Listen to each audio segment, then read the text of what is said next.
Queer and creepy to the core, spooky tales and ancient lore. Knock, knock, knock, who's at the door? It's Louise and Tim with itty bitty horror. When the moon hits It's your the eye sky, like a big pizza pie. You're ruining this, Tim. Trying to sing this and you're like jumping in at the wrong place. Do you not know the song? I think I was singing it right. When the moon hits your eye like a big pizza pie, that's amore. No, okay. I thought it was when the moon hits the sky. Maybe it is. Okay. Either way, welcome to the Itty Bitty Horror Podcast with Luigi and Timoteo. Oh, that's a me. Yes, in this podcast we discuss everything from horror movies to the scariest tales out there. Con un toco di humorismo. Ooh, humorismo. I hope there's a lot of humorismo in here. I know. People are going to be like, there's no fucking humor. Click, delete podcast. Oh, unsubscribe. no. That's a severe response to that. I know. Well, Tim, it's been a minute since we've recorded an episode. Listeners, we're trying to enjoy our summer. We apologize. Mm-hmm. Yeah, we're back, though. Are you happy about that, listeners? Please. Okay, well, since I'm trying to learn Italian and you just got back from Italia like a week or two ago. I did. I was very lucky. Yeah, well, I wanted us to discuss a couple of ghost stories from Italy. But before we get into that, obviously, Tim, tell us about Italy. One sentence. No, I'm kidding. Oh, it was a drag. No, I mean, I was very lucky. Had all those card points saved up, so finally got to go. Never been in my life. And what can I say? It was beautiful. I think I told you a little bit about it, but yeah, we saw all the museums. We saw Florence first, then we went to Rome, and both beautiful cities. What can I say? Very crowded, and there was a heat wave happening, so that wasn't fun, but I'm not complaining. Well, our listeners want more than just I already told you about it, bitch. Our listeners don't know. They want to know, Tim. They want to know, what did Timmy do in Italia? Timmy goes to Italy. I'm trying to maintain some shred of reality here in this podcast that act like we're actually having a conversation here. But okay, let's see. I went to the Uffizi Gallery. I went to the Palazzo Vecchio. I went to the Pantheon. I went to the Colosseum. I mean, I did all the things. Our listeners are like, great, fine. Turn this into a damn slideshow then. Just kidding. Well, Tim. Nothing I say will please you when discussing my trip. No, because I wanted to go. No, I'm kidding. I wish I could have brought you. I really do. Next time, put me in your luggage. I'll go secretly. Okay. The fucking die in the plane with no air where the luggage is. But anyway. And then I open it up and I'm like, oh, no. Oh, this rotten, Anyway, Tim, well, to celebrate your Italian trip and me I've just passed over 100 days in learning Italian. Wow, congratulations. Yeah, I wanted to put a little challenge for you. Are you cool with that? Okay, I mean, we'll see if I'm cool with it. Oh, okay. Well, you know that acting trend that we see online where you say the same line like 5 times, but with different emotions each time? Yeah. The TikTok trend, right? Yeah. Well, we'll do the Italian version of this. Not really Italian because it's going to be in English because if our listeners don't know Italian, they're going to be like, what the hell is he saying? Here's the scenario, okay? You just landed in Italia, but you're thirsty and hungry and everything, and you stop by a coffee bar, and the barista, and the barista goes, ciao, come posso aiutare? My pronunciation is awful, but it basically say, hi, how can I help you? And you say, can I get a coffee, please? So I say, vorrei una espresso or something like that. Vorrei un caffè, per favore. And then they reply with, our exceptional coffee is made with real rats. Oh, with real rats? Yeah. Oh. And so your response is, mamma mia, what did I do to deserve this? And is it important that I say mamma mia or just mamma mia? No, make it very cliche Mario Brother type. Okay. So anyway, I'm going to give you 5 different ways to react to this, and you have to do the line using that emotion. How does that sound? Let's do it. Okay. The first one you're going to do is supportive. Oh, this is harder than I imagined it would be. Yeah, well, and you call yourself an actor. Mamma mia, what did I do to deserve this? I don't know how that's supportive. It's a question. How can a question be supportive? I don't know. Figure it out. You're the actor here. Mamma mia. What did I do to deserve this? I think the trick is trying to find what word to emphasize, right? So you can say something like, my take on this would be, Mamma mia, what did I do to deserve this? That's not No. supportive. That's not I supportive. know, we're both bad. Okay, how about disappointed? Oh, mamma mia, what did I do to deserve this? Okay. That's that's disappointed. I would do it like, Mamma mia, what did I do to deserve this? Well, that's like a different kind of upset, isn't it? Disappointed could be like really like, oh, or it could be like, oh. Okay, well then let's go watch the next one. Angry. Mamma mia, what did I do to deserve this? Yeah, that was easy. Okay. How about confused? Mamma mia, what did I do to deserve this? Yeah, well, there you go. And the last one is sad. All right. Oh, mamma mia. I hate that you're making me do this. Oh, mamma mia, what did I do to deserve this? There you go, Tim. Now you've got your SAG card. You're going to go straight to Italia and become a big star there. Oh, in the spaghetti western. Spaghetti Western. Heavy emphasis on the wet spaghetti. Yes. But okay, that's enough humiliation for Tim. Oh, thank you. Let's get into our story. So today we're talking about the dark side of Italy, Tim. Specifically Rome and Milan. Since those are... Oh, no, you went to Florence, right? Yeah. Well, I fucked up. It's fine. I flew to Milan. Oh, that's true. Yeah. What do you know about haunted Italy, if anything? Like, did you hear anything when you were over there? Like somebody told us, like, oh, don't drink from that water fountain because that's where the ghost's urine will poison you or something. Well, as it happens, I drank from most of those public water fountains they have. So no one told me to avoid them. Yeah. Well, what did you hear? Well, I didn't hear any ghost stories. I mean, maybe this is a bad thing on my part. I didn't really get to talk at any great length with a lot of locals. I mean, other than, like the normal stuff you talk with when you're like ordering food and, that kind of thing. But I didn't hear any ghost stories. Although I do think there's some weird history with the Medici family in Florence. Because if I remember the Hannibal Lecter book series, there was something about that there. So yeah. No, for sure. And then, of course, you have like the Vatican and their entire history with everything that you hear. I know this is like more Paris, but I'm pretty sure like in Italy, they have like maybe catacombs and stuff like that. Oh, yeah, they do have catacombs. Absolutely. And that could be creepy. Yeah, like tunnels. Yeah. Well, what we're going to do is we're going to go over some true crime and folklore from these two cities, Milano and Roma. And if you want more information or other stories related to today's topic, we're going to be releasing more of these on our Substack. So make sure to follow us there for even more spooky tales about Italia. Oh. You can find the link to our Substack in the show notes, or just go to substack.com and look us under Itty Bitty Horror. Tim, are you ready? Are you ready to jump on a little burrito and take us through the mountains of Sicily to find some more phantasmas? Well, I am, but why would we hop on a burrito? Don't they have, well, not a burrito of the food, like a little burro? Burro. A burro? I never had a burro. It's a donkey. Oh, a burro, of course. Okay, yes, I'm ready for that. And you call yourself Italian, Tim. I don't. I've never said that. You are disappointing our listeners, Timoteo. I've never said that. Listeners, tu listo to sito betwixt the little niños, the filios. No? Okay. Wow, you're not ready to sit between the boys? Okay, that's fine. No? The listeners are like, we didn't say anything.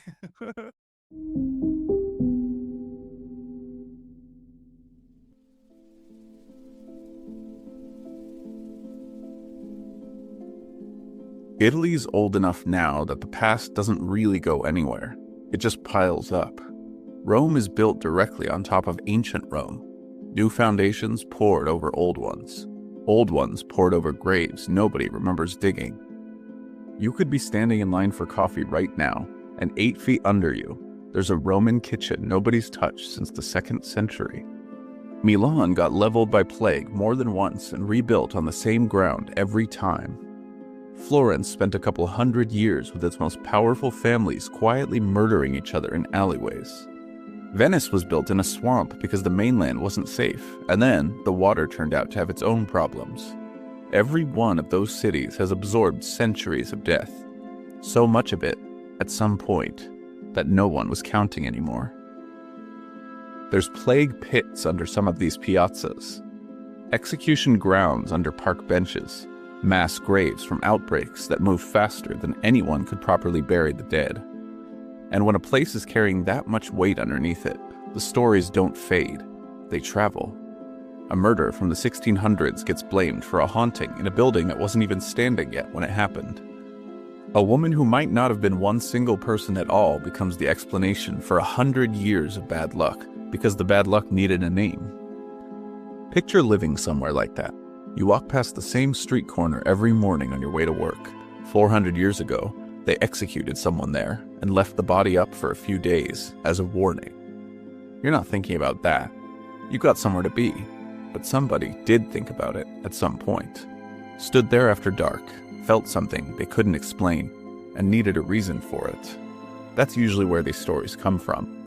Not really as an answer, just as something that felt truer in silence. And that's the pattern behind most of what gets called haunted here.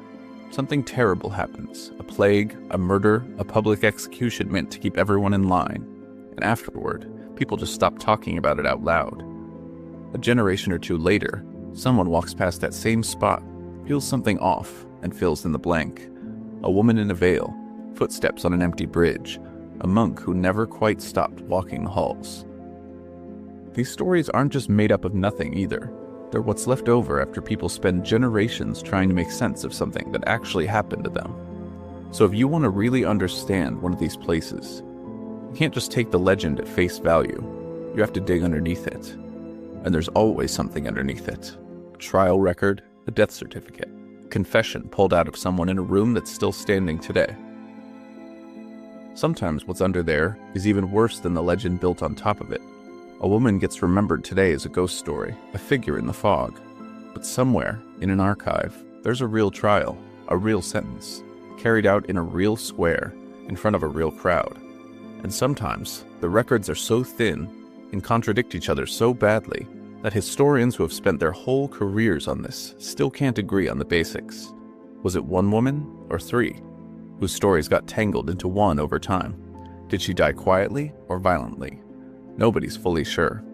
And that uncertainty just sits there, unresolved for centuries. That's the Italy we're going into tonight. Not the postcard version, the one running right underneath it. 2 cities, Rome and Milan. In each one, something that actually happened, with a paper trail and a name attached to it. And right next to it, a legend that grew up in the same soil that people still believe, because whatever's underneath, it never really went away.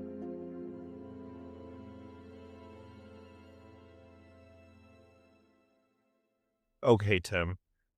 Okay. So, as you know, we are going to approach this episode with a little bit more of a Scully Angle. yes. Yeah. Okay. Whereas like obviously we will hear a couple of like a ghost story or two, but we're doing it based off of facts, not these stupid Reddit stories where people are saying, my plane hasn't landed for 2 months.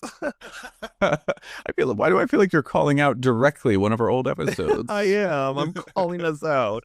But anyway, so I looked all of these up. A lot of these are the sources were from like Wikipedia, some travel, touristy travel places, whatever, but they're based on reality. Do you remember when Wikipedia used to be this thing that no one trusted, and now it's like way more trustworthy than ChatGPT? Well, I mean, that's the thing, right? Because like back then they would tell you, it's like, don't use Wikipedia as a source, but it's like, but they're linking real sources. Do you know what I mean? So it's right. Like, versus, AI, they just make shit up. Or they just look at a Reddit forum and say, well, that was probably a fact. We are going to approach these stories with a Scully lens. Yes, we are forensic pathologists who have been assigned to the basement. Yes. And we'll see how it goes. Yeah, we're going to be digging through the bones and trying to find the truth. Yes, that's all we care about here. That's all we care about. Okay, well, Tim, for our main story, actually, we're heading into 17th century Rome, where the most dangerous thing in a woman's house wasn't her husband's temper, Oh, no. It was a little Oh. it was a little bottle sitting right there on her vanity. And that is the story of Giulia Tofana and her secret potion. Oh, my. The link to these stories and more will be posted in the show notes. But you don't need to do that, listeners. Just stick with us. Yeah, stick with us. Hey, you ain't got to look at the real shit. Roma, 1633. Just kidding. Oh, I can tell it's a local reading this story. Exactly.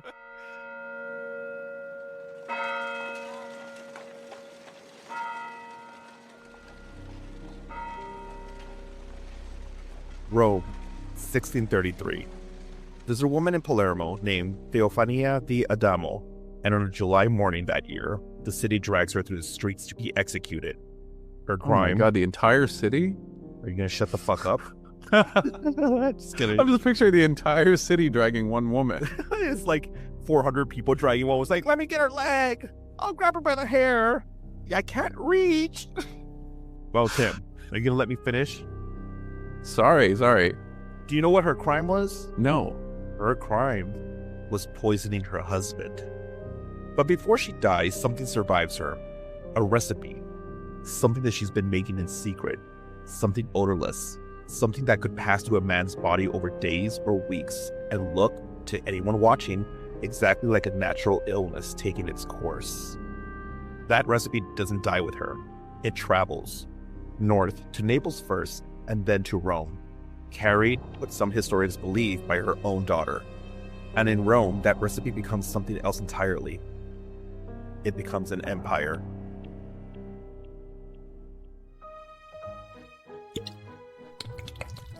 Her name was Giulia Tofana, and for the better part of 2 decades, in the backrooms of an apothecary shop tucked into the streets near Piazza Navona, she ran one of the most effective and most quietly devastating criminal operations in the history of the city.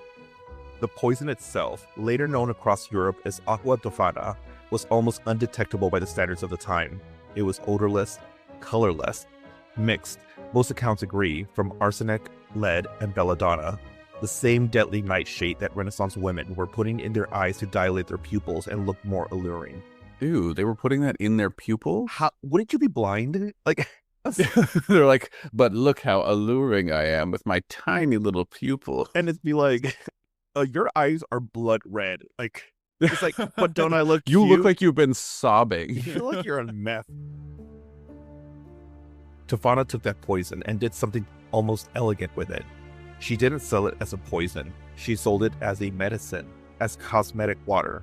She labeled the bottles Mana di San Nicola, Oh.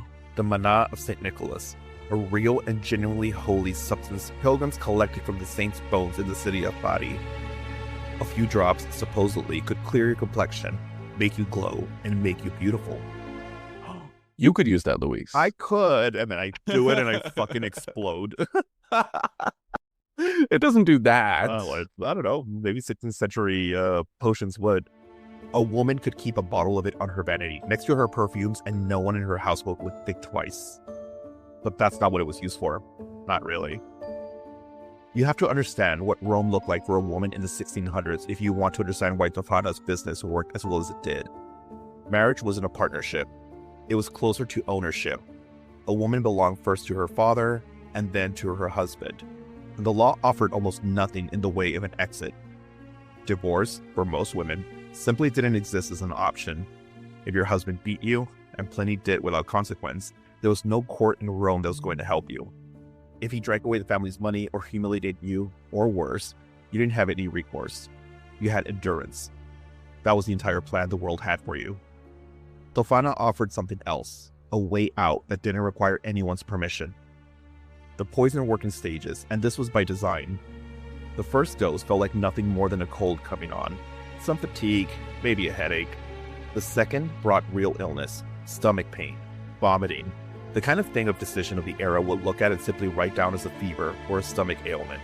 By the third dose, Timmy boy, or the fourth dose, the man was already dying, and dying in a way that looked to every single person around them like nature simply running its course.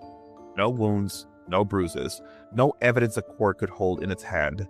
Just a husband who'd been sick for a few weeks and then wasn't alive anymore. Word spreads the way word spreads among women. Yes? Sorry. You think You're just such a Do you think it's funny that men No. were dying? Well, actually, maybe Uh, if they're wife beaters and whatnot, like, you know what, you got it. Well, Comment. yeah. You had it coming all along. Well, word spreads the way word spreads among women who have nowhere else to turn. Midwives, fortune tellers, women who sold charms and herbs and remedies out of the same shops and stalls where everyone already assumed a little bit of magic was already happening anyway. Tofana built out a whole circle of these women across Rome. Some accounts name a woman called Giovanna de Gradis, a midwife who'd fled Naples with her, and another named Graziosa Farina, who reportedly distributed the poison at Mass, moving through the crowd during communion, passing vials the way you pass a rosary. Oh, dang. I assume the people at the Mass knew that those were what they were getting, right? They didn't think it was like the communion wine or something. Oh, no, it was like women who were doing this. Like, they had like this secret. It was a distribution network. Yes, exactly. And they knew what they were doing. And they knew, like, hey, we're already in church. We're asking for forgiveness before we do what we're about to do. And guess what, Tim? This went on for years. Some estimates say the network operated for nearly 2 decades, quietly, without detection, threatening itself through every level of Roman society. And it just wasn't desperate women in poverty, but wives of merchants, and women with reputations to protect and husbands worth protecting themselves from. The number most often repeated, the number you'll hear on nearly every telling of this story, is 600. 600 men dead across the full span of the operation. It's also a number nobody can actually verify. There's no surviving ledger, no body count kept by the network itself. The figure comes down through later retellings, court gossip, and the kind of legend that grows a little larger every time it's repeated across 3 centuries. It might be 600, might be a fraction of that. What's certain is that it was enough. Enough that when it finally came apart, it came apart loudly. The end, as these things tend to go, Timmy boy, came down to a bowl of soup.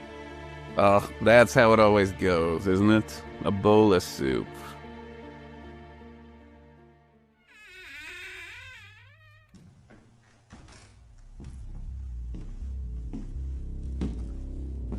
A young woman, one of Tofana's clients, had already dosed her husband once.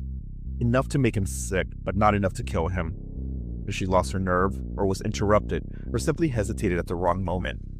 Depending on which version of the story you believe, her husband either grew suspicious of the taste or caught her in the act outright. And when he confronted her, she panicked. She told him everything, where the poison came from, who had sold it to her, and what it was actually meant to do.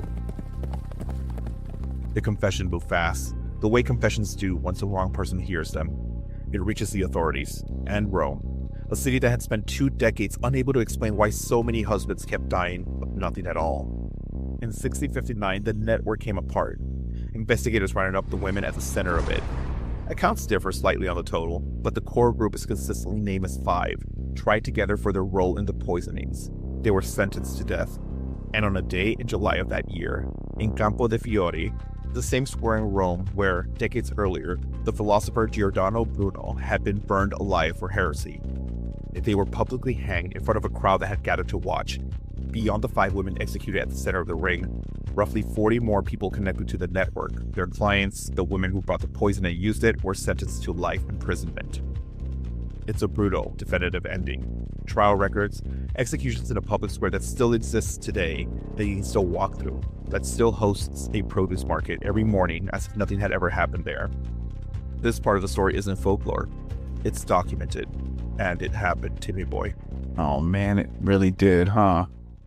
So Tim, what are your thoughts on the potion that was used to kill all these men in Palermo? Well, I mean, okay, my first thought was, wow, well, it sounded like the way the story was written, it really sounded like all those men had it coming. But then I was thinking about it, and I was like, if there was a poison distribution network this big, and there's 600 of them, yeah, I got to imagine some of those guys maybe they just wanted them dead for various reasons. Do you know what I mean? Oh yeah, like it could have been just like an inconvenience. Because if you remember, in Hungary, you had these women who would, yes, they would poison their husbands because maybe they were cheating on them or they were, beating them up or whatever, right? But right. really legitimate reasons to be like, I want revenge, I guess. Yeah, very fair. But there were other stories of women who would be like, kind of like, I want to marry this man, but he says he won't marry me because I have 3 children, and they would poison their children. Or people who like own hotels or motels or whatever, and they would poison their guests just to steal from them. And I'm like, Okay, now you're getting it. You're just trying to find any use case what to like poison random people. Exactly. Well, right. Or they just wanted their money or, something to that effect. Yeah. I mean, it could be. Yeah. You never know. But for this story, I mean, like, this is set, in the 1600s? 1600s. Yeah. So it's like, I believe it. Like, it was a very different time for women, obviously. Oh, no. I believe most of them probably had an issue. Yeah. Like something legitimate. Like they were being beaten or they were just like being handed off like property. Right. Yeah. So I can understand why women just felt like they just didn't have any control of their lives and their future, their children and whatnot. So it's like, I can understand like I guess the point of view of like some of these ladies who are just like, I just need to break free. Well, Timmy, let's move on to the next story. For our next story, we're leaving Rome behind and heading north to Milan, to a street so narrow you can barely walk through it, which, as it turns out, was exactly the point for the man who used to live there. This is the story of Antonio Boggia, a.k.a. the monster of Via Bagnera.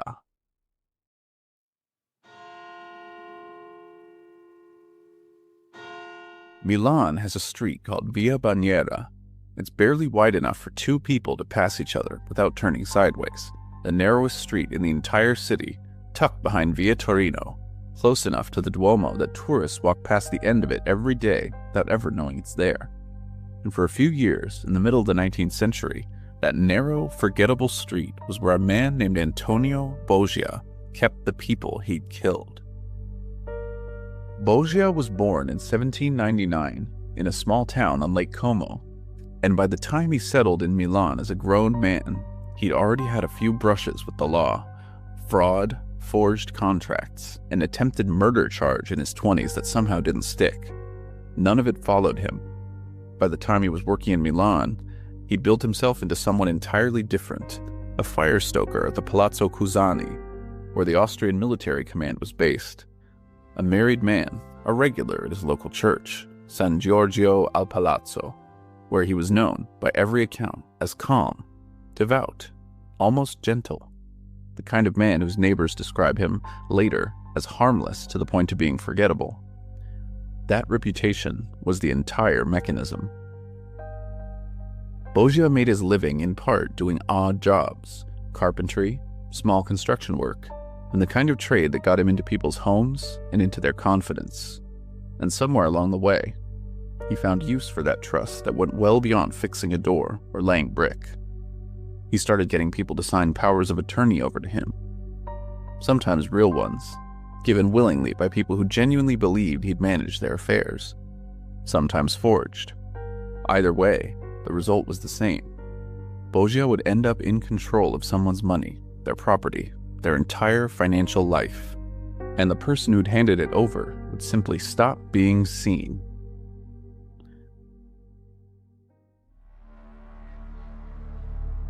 His first known victim was a man named Angelo Ribone, a laborer from Boggia's own hometown, robbed and killed in April of 1849. The body went into a cellar Boggia used as a storeroom and office on Via Bagnera, dismembered, hidden beneath the floor. And once that first line was crossed, it didn't stop there.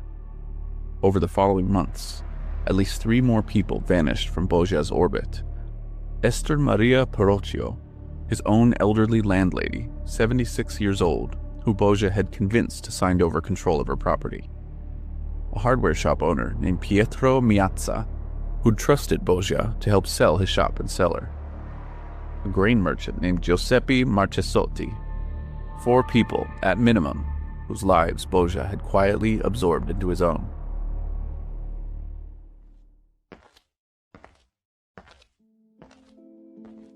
Nobody connected any of it. Missing persons in a city the size of Milan weren't unusual, and Boggia was careful, a churchgoer, a tradesman, a man with a paper trail of legitimate-looking documents explaining exactly why each of these people's affairs had passed into his hands. What finally broke it was a son looking for his mother. In February of 1850, Esther Perocchio's son reported her missing, and the officer who caught the case, a judge named Crivelli, working with Milan's newly formed Carabinieri, started pulling on the thread instead of letting it drop. He found the power of attorney that put Boggia in control of Perocchio's estate, and something about it didn't sit right. He kept digging, and he found an older case, one Boggia had walked away from years earlier, an attempted axe murder of all things that had gotten him a brief stay in an asylum rather than a prison sentence. Neighbors, once asked directly, remembered seeing Boggia hauling bricks, mortar, sand, building materials into that cramped cellar on Via Bagnera. Enough of it that it stopped looking like construction work and started looking like something being sealed shut. When investigators searched the cellar, they found Esther Peroccio's body, walled into a niche in the stone. And when they kept searching, because once you find one body in a place like that, you don't stop at one, they found 3 more beneath the floor. 4 murders, all of them people who had trusted him with something, all of them buried within a few feet of where he did business, in a street so narrow that anyone walking past could have reached out and touched the wall behind which the bodies were sealed. Boggia went to trial, and true to the calm, respectable image he'd spent years constructing, he tried to plead insanity all the way through. It didn't work. He was found guilty and sentenced to death, and on April 8, 1862, more than a decade after his arrest, the case having dragged on that long, he was hanged near the old city bastions between 2 of Milan's former gates. It was, as it turned out, the last time a civilian was executed in the city before the Second World War. Milan didn't even keep its own executioner on staff by that point. One had to be brought in from another city just to carry it out.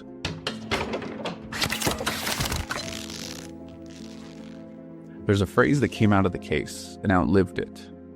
Milanese dialect still has an expression, faminga el Boggia, used to describe someone who's being falsely kind, currying favor the way Boggia did with every person whose trust he eventually spent.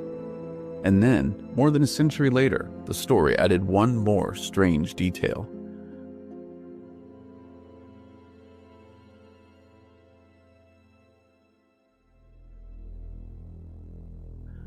Boggia's head, kept after his execution for study by early criminologists interested in the physical markers of a criminal mind, passed through the hands of one institution after another for decades, before finally being buried in Milan's main cemetery in 1949.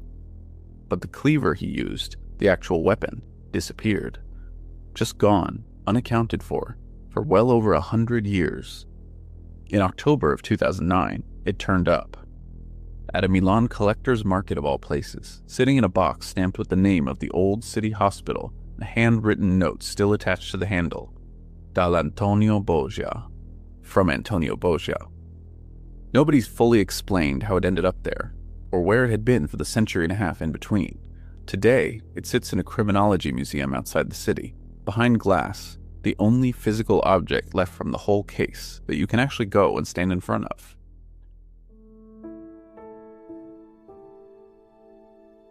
Via Bagnera is still there, still the narrowest street in Milan, still barely wide enough to pass through, tucked behind Via Torino, exactly where it's always been. People walk through it during the day without a second thought. But the story that's followed the street for over a century and a half says that at night, if you're walking through alone, you might feel it before you understand what it is. A sudden gust of cold air, closing in around you, in a space that's already too narrow to escape it.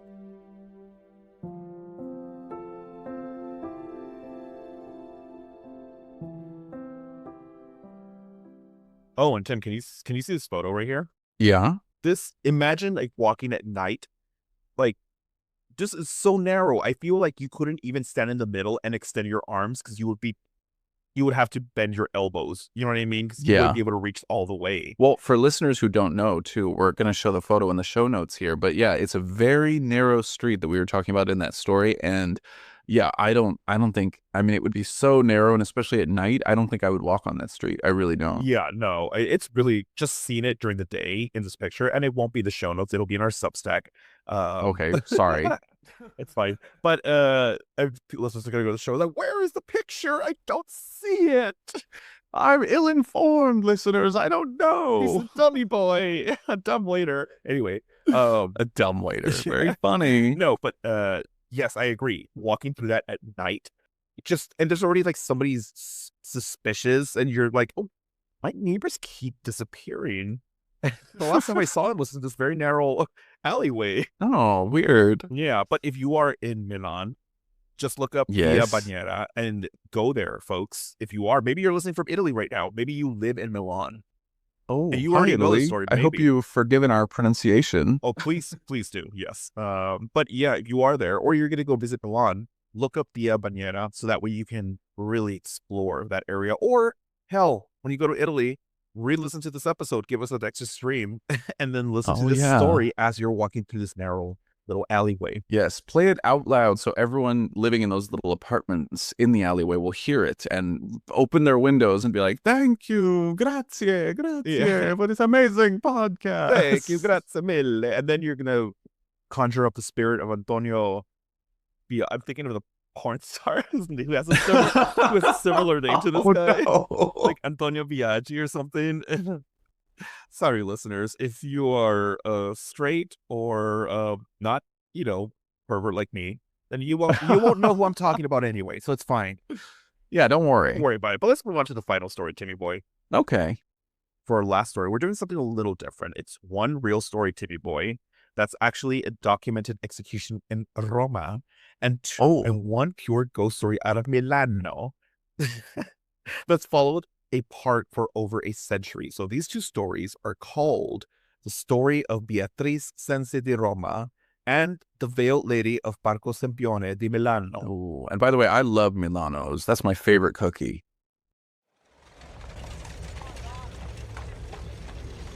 Rome, September of 1599. A young noblewoman is led out to a scaffold near Castel Sant'Angelo, and the crowd that gathers to watch her die is not the kind of crowd that gathers for justice. It's the kind that gathers for grief. It gathers for justice to watch someone die. Well, not this crowd, if you listen to what I said.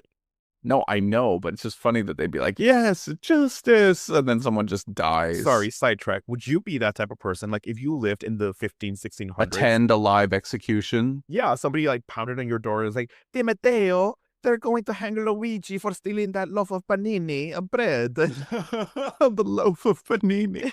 That's a sandwich. For stealing a Yeah, sandwich. I know what a freaking panini is. Thank you. Thank you, Professor. That word, Mama. Would you be that person that like they knock on the door and they, Di Matteo, Luigi, they're gonna be hanging him. He stole us a panini and a cafe, no latte this time. He said no zucchero. I just realized you put this whole episode onto the podcast just so you could practice your Italian. It's all wrong. This is all a feeble attempt to do that. Well, okay, in answer to your question, no, but well, okay. Number one, I'd be very sad that you had died because you stole a panini. I mean, that seems a bit of an overreaction But by you the don't law. think that's the way people used to think before? There was like, yeah, it's fair. You shouldn't steal. It's death. Well, I mean, yes. I mean, I think sometimes, it depends on which culture you're living in at what time, right? But like, I feel like, well, I don't know. In Les Miserables, he steals a loaf of bread and he's just told to go to prison. He doesn't get executed publicly. Well, I mean, if that happened to me, like maybe you'd be like, oh, well, I'm gonna, thank God that I signed Lisa's entire estate over to my name, and now I'm gonna be Antonio Biaggia or whatever. Oh, you're accusing me of being the guy from the last story. Yes, the porn star. Well, in another life, who Another knows? life, yeah. Well, let's No, but no, before you say anything else, I would say this. I wouldn't attend your execution or anyone because I think that'd be gross. Yeah. Although I know people were starved for entertainment back then, weren't they? Yeah, like what do? You didn't have an iPhone. You didn't have the internet. You, if you went outside as a woman and you started, doing some little cool tricks or something, they're gonna be like, bruja, she's a bitch. I don't know if she says bitch with a V. And also bruja is Spanish. A bitch. People weep in the street that morning. Some try to intervene, right up until the moment it's too late to matter. Her name is Beatrice Sensi, and by the time the axe comes down, half of Rome already believes the wrong person is standing on that platform.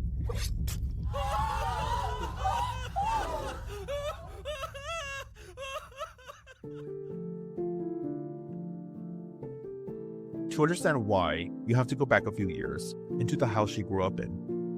Her father was a man named Francesco Sensi, a nobleman, wealthy, connected to the people who mattered in Rome, and by nearly every surviving account, a man capable of real cruelty behind closed doors. He would beat his children.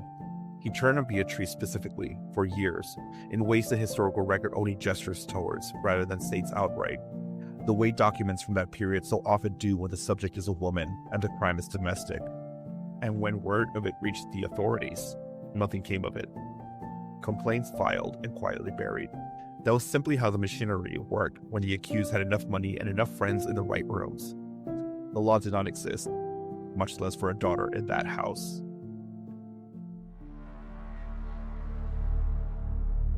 So at some point, Beatrice and her stepmother, along with her brothers, stopped waiting for the system that had already shown them that it wasn't coming. They killed him. They tried to stage it as an accident, a fall from the balcony in the dark, his body found below as though the night had simply taken him.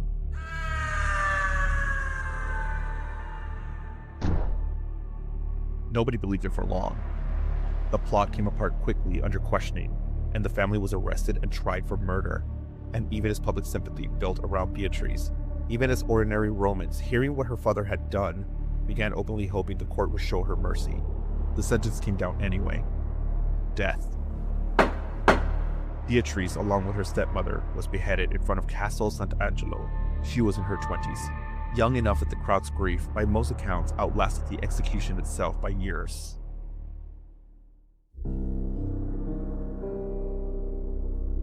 That much is documented. Court records, contemporary accounts, a case still studied today as an early brutal example of what happened to women who ran out of options in a system built to protect the man harming them. But the part of Beatrice Cenci that actually survived in Rome's imagination, the part that gets told on street corners and goes towards 400 years later, is the trial. It's what people say happens once a year, on the anniversary of her death, Timmy boy. Me? The legend holds that on the night between September 10th and the 11th, Beatrice returns to Ponte Sant'Angelo, the bridge running alongside the fortress where she was executed, and crosses it slowly. The way you'd walk somewhere you'd walk 100 times before. She's carrying her own head, not resting where it should be, held in both hands in front of her, the way you might carry something you refuse to set down even if there's nowhere left to put it. She walks that same stretch of stone once a year, and then she's gone until the next September comes around. And even that isn't where her story ends. Now, 2 centuries after her execution, when Napoleon's troops occupied Rome, soldiers reportedly broke into the church where Beatrice had been laid to rest and disturbed what remained of her.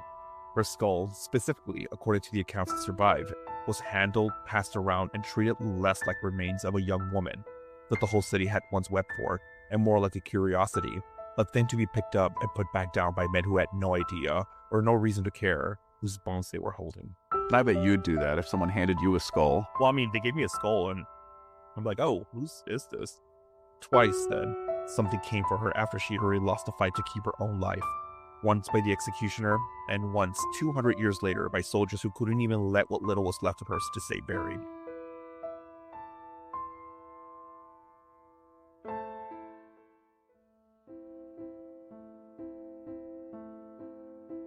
Milan carries a different type of story. No trial records this time, no grave you could walk up and read the name off of. Just something people have been seeing in the fog for well over 100 years, Tim. Behind the Forza Castle sits Parco Sempione. Wide, green, the kind of place Milanese families still walk through the ordinary Sunday afternoons without a second thought. But since the late 1800s, this city has told a very particular story about what else moves through the park once the sun goes down and the fog rolls in off the canals, thick enough to swallow the streetlights. They call her the Veiled Lady, La Dama Velata. Every telling agrees on the shape of her. A woman covered head to foot in a long black veil, standing near the edge of the park on the coldest, foggiest nights, in the kind of low visibility where you might not see her at all until you're already close enough that turning back doesn't feel like an option anymore, Timmy boy. The oldest and simplest version of the story is almost gentle as things go. She's searching for someone, a lover, lost to her long ago and never recovered. And she still comes back to the same corner of the park, night after night, in case it's finally the night he returns to her. But there's another version. In this telling, she isn't waiting for anyone she lost. She's waiting for whoever happens to wander too close on the wrong night. She carries a faint scent of violets. You might not even register it consciously until she's already near you. And she doesn't want to be discovered. She approaches. She leads whoever's drawn towards her from the lit paths towards a villa at the edge of the park, one that most people who go back looking for it in the daylight never quite manage to find again. And once again, when she's brought you all the way there, once you follow her the entire distance, does she finally lift the veil? But Tim, there's no face underneath. There's no face underneath. No. Just a skull. No. Just a skull. Can you shut the fuck up now? No. Just kidding. Oh my. Just a skull. Looking directly back at whoever was foolish enough to follow that scent of violets into the dark. The people who make it out are never entirely right again afterwards. Some lose their minds. Some spend years trying to relocate that villa, convinced it's still standing somewhere in the park, and never once managing to find it in the daylight, no matter how many times they walk the same paths. What would you do, Tim, if you were walking down this little park and you see a woman in a veil and she just sticks out a hand and she's like doing the little finger twirl, like, come here, hey, you, come here. Like the beckoning finger? Yeah. And then you start going towards her. And Yeah. then you're like, gee, ma'am, where you going? Oh, gee whiz. And then as she gets closer, she's like, no, come here, come. And you get closer to her, she lifts her veil up. And it's Madonna. And she just starts dancing right in front of you. And she just starts to dance? Yeah, like Confessions of the Dance Floor Part 2. She just starts like dancing and doing splits and whatnot. What do you do? Oh, wow. Well, first I'd be shocked that she's doing the splits still at her age. Oh. I'd probably go insane. No. And you would, yeah, just like the people here. Yeah, that's what happened to several of them. That's what happened to me. Oh, well, guess what, Timmy boy? Well, Oh, sorry, were you going to say something else? yeah, I was going to say, what would you do if, let's say, that lady beckoned to you and you went, who's that? Yeah. And then she opens up her veil and it's Barbara Walters. Oh, I'd be like, aren't you dead already? And she's going to say like, today we will welcome you to, and then she just takes out an axe and hacks my head off. Oh my. Yeah, that's what would happen, I feel. Okay, well, yeah, okay. Well, that can be true. Guess what, Timmy? What's that? Nobody agrees on who she actually was. Whether there was a real woman behind the story to begin with or not, there's no trial here the way there is for Beatrice. No grave, no headstone with a name carved into it. Just a description that's been repeated generation after generation by enough people in different decades that the park itself has never quite managed to shake her loose. 2 cities, 2 women, one left behind a body, a grave, a trial that scholars are still writing about 4 centuries later. The other left behind nothing at all that you could point to. Just a veil, a scent of violets, and her beautiful skull face, Timmy boy. Her beautiful little skull face.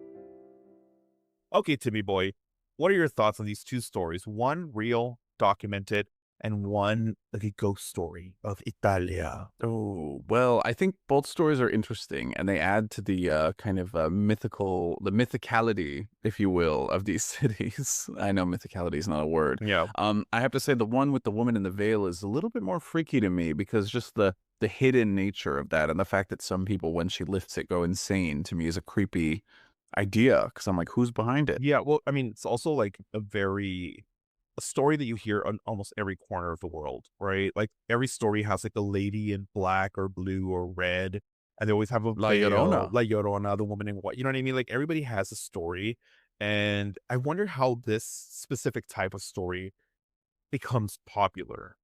Do you know what I mean? Like, how did it spread all over the world that it's always a woman in a X dress or veil or whatever? Yeah, that's a good point. Well, I guess there's something about the fact that she's probably old. That's what you're envisioning. And so maybe she's a ghost. Yeah. And then also it's the fact that she's hidden, right? Yeah. So you just don't know what's there. And then when it's finally revealed, sometimes, dun dun dun. Yeah, she's like there in the fog and just, roaming around and trying to tickle your nards. Well, I don't know about that, but yeah. The other story, the story before this, like the lady who was basically Beatrice Senchi, who basically was like, you know what? Cops ain't listening to me. James Gandolfini and the mafia ain't helping me. So guess what? I'm gonna push my dad off a fucking tower. Do you think she did the right thing? No, probably not. That might be a tad of an overreaction. She's getting abused and hurt every single day. You don't think that at one point you just go crazy? Not crazy, but like you've just had it, and you think it's like, when do you think it would be justifiable to do that? Okay, well, I forgot that bit about her backstory. Yeah. Yes, I would say that in light of all of that, then maybe it's, well, I mean, I don't want to condone anything, but in light of the fact that like no one was listening and she couldn't even go to the authorities, it does seem like, at least an understandable reaction in that time period, I feel like, right? Yeah. The listeners, Tim is No, advocating no. for patricide. Here you go. Oh my God. That's the right I'm word? actually advocating for herbicide. Oh, So exactly. But yeah, so I feel like, okay, I've had it. I'm getting beat up every single day, and maybe they're even worse. You know what I mean? And it's kind of like, okay, well, what do I do now? Well, I happen to live in this big ass beautiful castle. lucky me. I'll just tell, like, if I were her, I'd be like, hey, daddy, come join me at the tower. I want to show you like this bouquet of flowers that I picked out. And then when he shows up, it's like, these are flowers. This is a dildo. And an ancient like 1600 dildo. And then I would just like slap him across the face. And he'd be like, what the hell? And then I would push him. And then Yeah. the thing is, I wouldn't say that he accidentally fell. I'd just be like, hey, we can't find him. We don't know where he is. Because, it's probably a big property. The body's like somewhere they're splattered somewhere. It's in the bushes, or probably. I could just bury the body. Oh, How would you get rid of a body? Sorry. But no, for real. Like, if you were in a situation, how would you get rid of a body? I guess in that particular time period, I think, leaving him on your own property, and that way no one would come to look for it, right? That would make sense. Yeah, I mean, but if, like, because he's an important person and they just was like, hey, where's Bob? We haven't seen him in a hot minute. I'd say, oh, he traveled to Verona. Yeah, he went to, like, somewhere else. And they're like, okay, cool. In the meantime, I would be, like, pouring, like, acid on him. Did acid exist back then? I don't know. I don't know. Maybe I think they just had marinara sauce back then. Exactly. Put him in the marinara sauce and put it in a pizza and be like, here, enjoy your pizza, darlings. They're like, oh my God, this tastes awful. Why does this pizza have little pieces of plaid t-shirt? Oh, actually, I don't think plaid exists. Anyway, I have no idea. He has a flannel. He has a flannel in 1599. Okay, Tim, I'm going to ask you a hypothetical question, but I don't want you to see it in your Okay. talk. I'm not looking. Okay, I'm not looking. I want to surprise you. Yes? Okay. Is that okay? Oh, I can't wait. I love surprises, as you Yay. know, as you well know. Okay, Mm. Tim. Well, yeah, you're great at improv.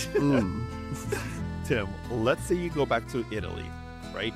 You're walking down the same narrow street where Antonio Boggia used to kill people. Oh, I think it was Boggia, not Borgia. Oh, Boggia. Okay, and then you're walking there, and a man is just standing there smoking a pipe. He walks up to you, and he asks for your bank account's login information because he says he has a simple trick to triple your money overnight. And you, being the absolute space cadet that you are, you're like, gee, mister, thank you very much. I'm going to become rich now. And then you hand over your phone. What am I freaking leave it to Beaver? And then you hand over the phone to him. And then he gives you back your phone a minute later. And you see that your account is now down to 0. And he's Venmoed all of the money to himself under an account called Borgia Trust Fund. And then who could have predicted this twist? And then you look up and he has a cleaver and he's about to swing it at you. What do you do? Oh, so it's not enough that he robbed me blind. He now has to cleave me in half. Well, that's what he did to his victims. Like, he would eventually get all the stuff transferred to him and then he would kill them. Oh, yeah, that's right. So what would I do if he at that moment is trying to cleave me in half? Yeah, he's like swinging the cleaver at you. Right. In that moment, you're asking, what do I do? Yes. I probably duck. I mean, right? And then as soon as you get back up, you're like, ha, you missed. He like whips it again and it just bashes your head apart. It's a Tom and Jerry cartoon is what it is. I obviously don't just mean like at that exact moment. I mean, like, I just mean the scenario, Timmy boy. Like, what would you do? You miss. Ha, you missed. And then he kicks you in the balls. And then you're like bending down like, and then he doesn't uppercut. And he just like knocks you like 2 feet away, like 20 feet away, because he's like Superman or something. And then as you're getting up, he runs towards you with a cleaver again. Okay, now what do you do? Now what do I do? A little less basic this time. Yeah. I just think it's funny that I would be bragging to him right after I duck. I'm like, ha, you missed, you idiots. But anyway, scummy word. No, but okay, I think I would probably try to run and I would start banging on some of the window shutters in that narrow, alleyway. Yeah, I would bang Yeah, on and then some you're of the gonna see like shutters. old ladies. Yeah, you're just gonna see like old Italian ladies who open like the shutters and like, not my business, and they just close it. I thought they care about me. I thought they want to take me in and feed me, and you know, like, Nonna, come on, feed me spaghettios. yeah, spaghettios. Okay, so you're running away and you're pounding on windows. I'm and pounding. Nobody's Yeah. listening. Okay, and then Yeah. Oh, you're asking what would I do if no one's listening? Yeah, so nobody's listening. I'll continue this little hypothetical, and then you just hear the footsteps and you turn around, and Antonio is with his cleaver, and somehow he has like one of those old medieval things where it's like a chain link, and at the edge of it, he has like a ball with spikes. And he's just like swinging oh my that. god, no! He's like, fuck the cleaver, I'm doing this now. And then he's got a big backpack, I guess. yeah, and then he just swings it at you, and it latches onto your back, and like, Oh no, the spikes are in me. yeah, at that strikes point. you, and you're like, oh, you did it, it's this time. And then he's dragging you slowly towards him. What do you do? I think I probably like cry and sob, and I kind of grab at the floor and in a vain attempt to sort of like get off of the spikes on the mace, but it doesn't work. And then I assume he picks me up then. He's picking you up by your shirt, your collar, your shirt collar, and he has you like all the way up, and your feet are dangling like 1 foot off the ground, and you're like, no, mister, and you're about to accept your fate. And then suddenly they're probably wiggling my feet. Yeah, exactly. Your toes, for some reason, you're barefoot. And then you just see like a huge knife go through the Antonio's chest. Oh. And you're like, what the hell? Like a big sword almost. Right? But it misses me, I'm guessing, because I'm pretty close to him. Oh yeah, no, like it goes through his like heart, and you were like, he has you far away from his chest. And then he drops you, and you just see him, and he looks down at his wound, and he just rolls his eyes and falls back. And behind it, J-Lo is right there. He's like, I saved you, baby. I'd be like, J-Lo, it's you, Jennifer, Jenny. Yes, I'm just Jenny from this block, and I want you to string my new song. Oh, okay, I'll see you later. And she just like runs away. I'd be like, wait, what's the song? And she just runs away. Timmy boy, we've come to the end of the episode. What are your overall thoughts? What a ride it's been. I know. What are your overall thoughts on today's on Haunted Italia, Roma e Milano? Well, I like your pronunciation there. It's getting better and better. Yay. Well, although today I think was perhaps this episode theme, I suspect was a ploy by you to practice a little bit more Italian in our daily lives and to mine me for stories about my trip to Italy. I have to say, I enjoyed this one. Yeah. I think we learned a little bit about Italy and its past. Yes. Hopefully didn't paint this country in too negative of a light, because we love Italy. We love Italy. And Tim and I want to go to Italy and create our own horror stories. Like, we want to be the serial killers in Italy. No, we don't. But we're not gonna harm any Italians. We're just gonna steal wallets from tourists and run like little sniveling rats. No, I'm not. I'm not gonna do that. I'm not gonna do that. I'm taking on a kind of a Jack Lemmon vibe for some reason. Okay. So you think we should cover more like unique stories from maybe different countries from around the world?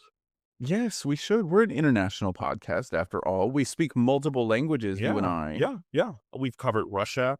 We've covered Italy. We've covered Hungary. We've covered Appalachia. The Appalachian woods, mountains are older than the rings on Saturn. Oh my God. Is that true? That's pretty unverifiable. Anyway. I have no idea. But anyway, if you enjoyed today's episode, then feel free to leave us a 5-star review wherever you listen to your favorite podcasts. If you'd like for us to cover a specific story or topic, then email us at ittypittyhorror@gmail.com so Tim can delete it. You can also follow us. You can also follow us on all social media under Itty Bitty Horror. Timmy, what are we discussing in the next episode? Well, Luigi, next time we're heading to Devil's Tower, where ancient legends, alien landing pads, and government secrets all collide at one of Wyoming's most mysterious landmarks. So get ready to get your nards twisted, laddies. Well, listeners, we love you. Thanks once again. Oh, that's pretty strong. Yeah. Thanks once again. And remember, even smallest chills. Canalenga. Oh, a little Italian. After the historia senza fine.